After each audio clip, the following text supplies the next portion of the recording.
Alors, quelles sont vos préoccupations dans la vie, vos inquiétudes? Préoccupation, oui, par rapport aux femmes avec ce qu'il y a eu aux États-Unis, etc. sur l'avortement. Enfin, c'est hyper inquiétant. L'équité salariale, enfin, je pense que c'est pas encore appliqué partout. La montée de l'extrême droite, la pauvreté, je trouve qu'il y a de plus en plus de gens dans la rue, donc c'est vraiment triste. Tout ce qui se passe évidemment actuellement dans les différents pays, notamment en Ukraine, en Cisjordanie, etc.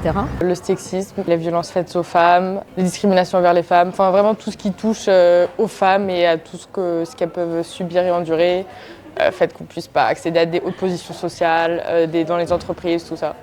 Que les femmes ne gagnent pas la même chose que les hommes, même si on fait le même métier, les mêmes bacs, tout, bon, on ne gagne pas la même chose que les hommes.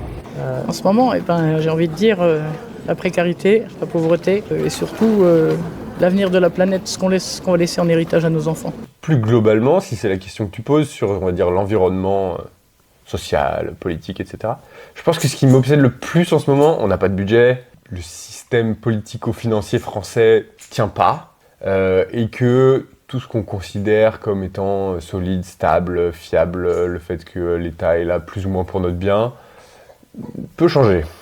Je dirais que moi, mon inquiétude générale, c'est plutôt tout ce qui se passe effectivement dans le monde. C'est la montée des nationalismes, c'est le réchauffement climatique.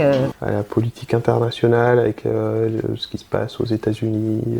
L'orientation de la société nous inquiète. Le niveau de violence augmente, pour l'économie aussi, pour l'industrie française. Le problème de l'écologie au niveau mondial, enfin tous les problèmes qu'on peut rencontrer, sécheresse, augmentation du niveau de la mer. Les générations à venir, je pense. Mes préoccupations après, c'est pour la jeunesse en fait. Pour l'instant, je suis un peu ce qui se passe au jour le jour sur l'actualité. J'ai pas beaucoup d'attentes en fait.